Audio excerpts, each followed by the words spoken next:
Good morning, sir. I will be reciting 80 definitions. Start with police. Police, one of the pillars of the criminal justice system that has a specific responsibility in maintaining laws and order and combating crime within the society. Politia, a Greek word meaning government of the city. Polis, a Greek word also meaning city or state. Politia, a Roman term meaning condition of the state or a city. Police, a French term used to those authorized persons who enforce the law. Police, Filipinos further translated the term police in a manner that it can be compatible in a manner that they can pronounce and spell the words organization, a group of people who work together in an organized way for a shared purpose. Administration, the determination of objectives and major policies of an organization. Police administration. This organizational process concerned with the implementation of plans and objective and plans and external operating efficiency of the police organization, also called police in action. The cooperative human effort to accomplish the objectives or the purposes of the criminal justice system. Police organization. It is a structured group of highly trained personnel built to accomplish the following goals and objectives. Old concept. Police service give the impression of being merely suppressive. This philosophy advocates that the police the measurement of police competence is the decreasing number of arrests and throwing offender in detention facilities rather than to prevent them from committing crime. Modern concept. Police efficiency is measured by the decreasing number of crime. Bureau, a large organic functional unit within a large department. It's comprised with several divisions. Subdivision of a bureau. Section, it is a functional unit within a division that has necessary for specialization. Unit, it is a functional group within a section or a smallest functional group within an organization. Post, it is a fixed point or location which an officer is assigned for duty. Route, it is a length of the street designated for a patrol purposes, also called line beat. Beat, it is a area designed for a patrol purposes, whether foot or motorized. Sector, it is an area containing two or more beat route posts. District, it is a geographical subdivision within a city, especially its own station. Area, it is a section or territorial division within a large city. It's comprised with designated district. Principles of unity objectives. Police officer should play a part in the attainment of objectives of the criminal justice system. Principles of organizational efficiency. This principle requires that in order that the police organization is effective, it must be structured in a certain manner to accomplish the objectives with minimum cost. Scalar principle. This principle requires the vertical hierarchy of an organization. It defines the unbroken chain of units and command from top to bottom, describing explicitly the flow of authority. Unity of command. It states that the police group should only be under control of one superior or a ranking police officer. Span of control. It states that the police senior officer should be provided with men not more than what he can effectively direct. Line principle. Oldest and simplest kind, also called military, defined as defined by its clear chain of command from highest to lowest or vice versa.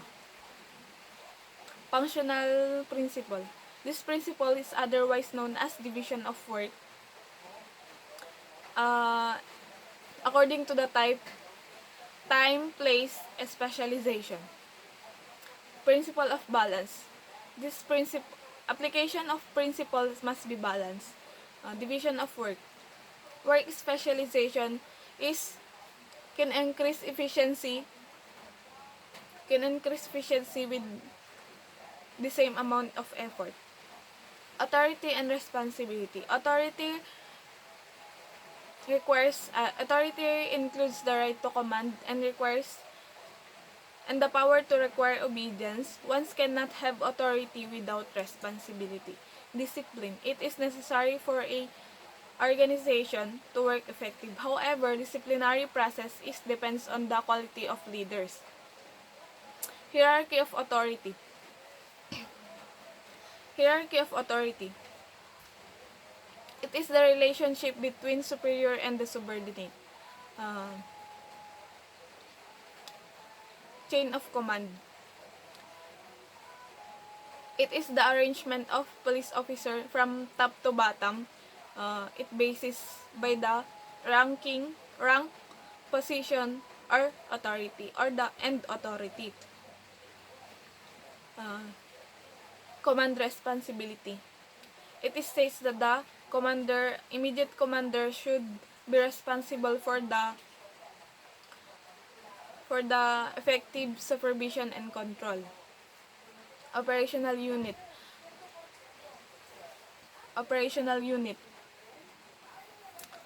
Those who perform line function are primary, for example, traffic patrol, investigation, and vice patrol. Administrative function. Administrative unit. Those who perform administrative function, for example, personnel, finance, planning, and training. Service unit. Those who perform auxiliary function, for example, communication, record management, and supplies. Sick leave.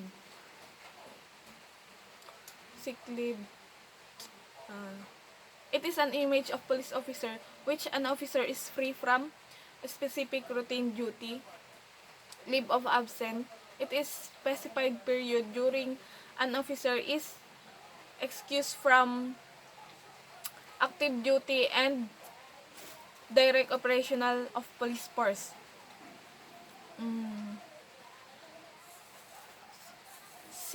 Sick leave. It is a period that wherein a police officer is free from active duty by the reason of illness and injury. Suspension. It is the consequences of an act that temporarily deprives an officer to the privilege to perform his duty by the result of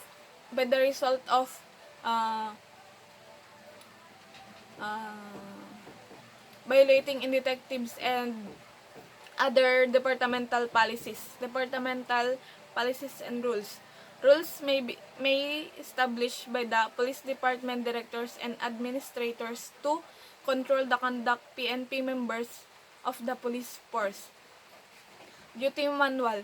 It is a book of instruction that describe the procedure and define the duties of an officer which is specified for post or position. Order. It is an instruction of an superior to subordinate, either general, personal, or private.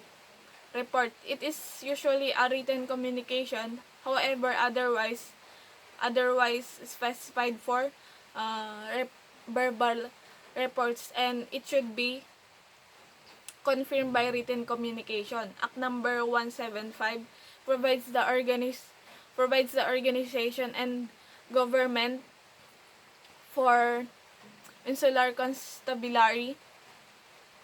July 18, 1901, Act number 193 created the Manila Police Department. July 31, 1901, Act number 181 created the Bureau of Investigation. November 1938, Act number 3815, Revised Penal Code of the Philippines, January 1, 1932. Act number 255 provides the Insular Constabulary of Philippines Constabulary. Act number 765, Integrated National Police, or the Integrated Act of 1975. Executive Order number 389,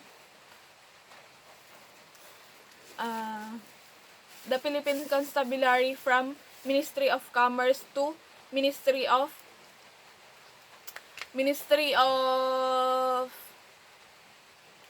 National Defense. Executive Order number 1012, transfer to city and municipality government the operational supervision and direction of all INP personnel. Executive Order number 1040, the transfer to administrative control and supervise. RA number 6975, otherwise known as the Department of Interior and Local Government, Act of 1993, enacted December 13, 1993.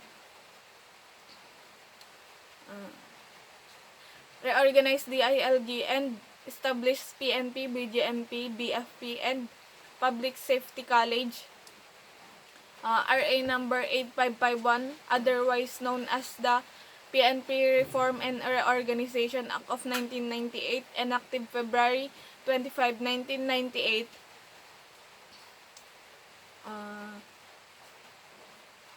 This law amended by certain provision of RA 6975. RA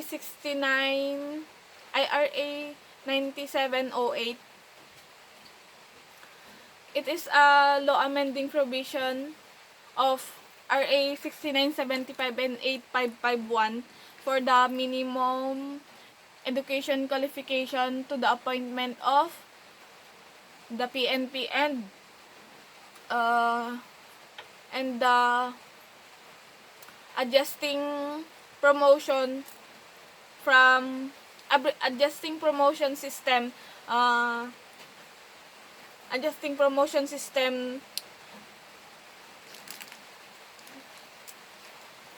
approved August 12, 2009.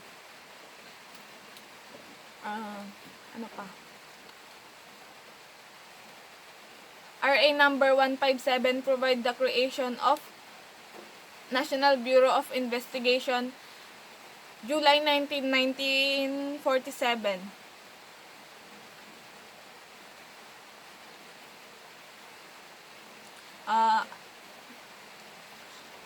RA number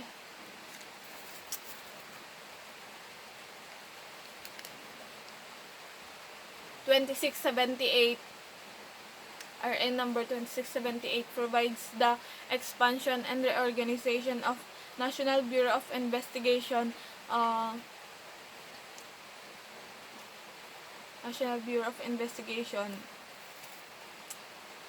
enacted year 1960.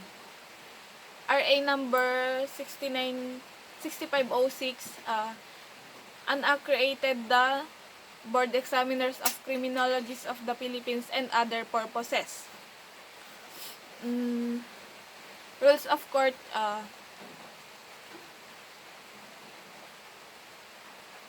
Rules of Court, July 1, 1964.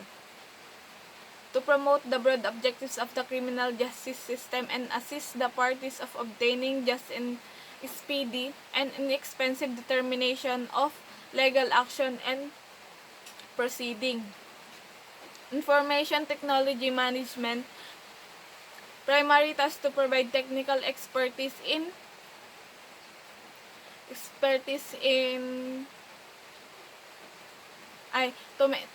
technical expertise to develop and maintain information system and IT service. Health Service, primary task to provide healthcare to all PNP personnel. Finance Service, financial management, budgetary services, logistic and supplies. Communication and Electronic Service, primary task to provide technical expertise in operation of radio and data communication. Legal action, provide proper legal guidance. PNP officers may be less vulnerable in filed charges in the combination with their performance of their function. Headquarters Support Service, primary task to oversee the overall order and security of the Camp Crame or the headquarters. Maritime Group, perform all the police function over the Philippines or the country,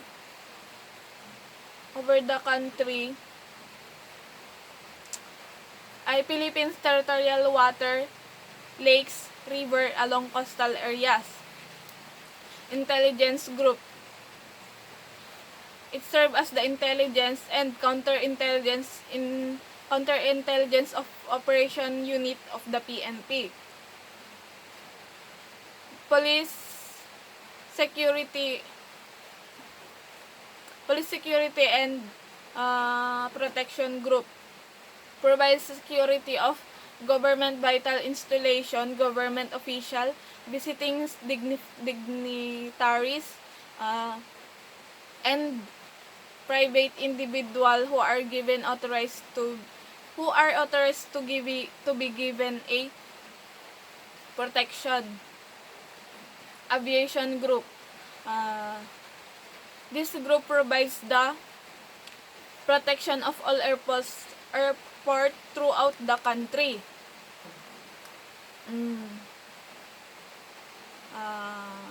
Crime Laboratory, provides scientific, technical, investigate aid and support PNP and other investigative agencies.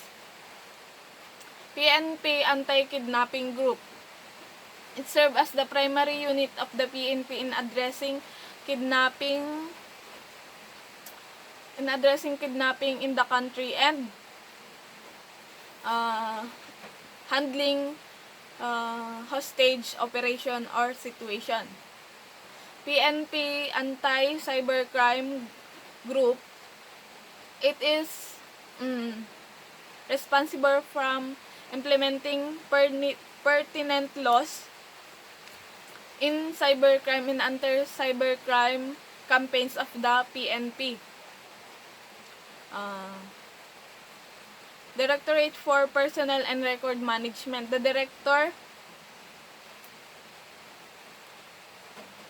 optimizes and utilizes the personal resources both from PNP personnel and PNP uniform and ununiformed personnel. Directorate for plans. The PNP Directorate for Plans.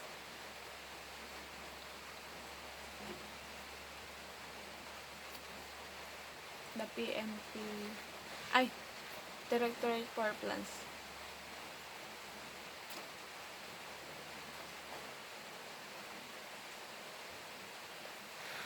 Directorate for Plans.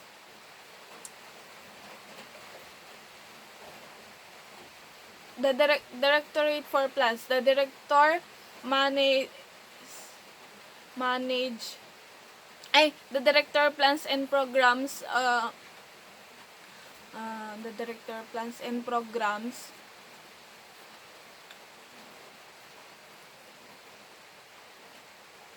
strategic PNP operation. He is also he also represent the PNP in interagency and in external interagency and internal affairs for peace and order. Directorate for Controllership. The director is the director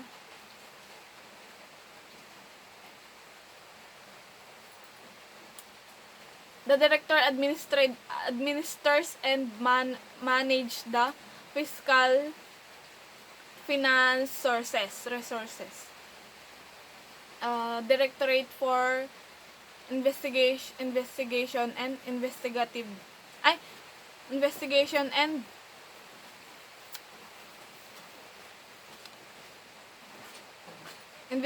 management. The director manage and control to all operation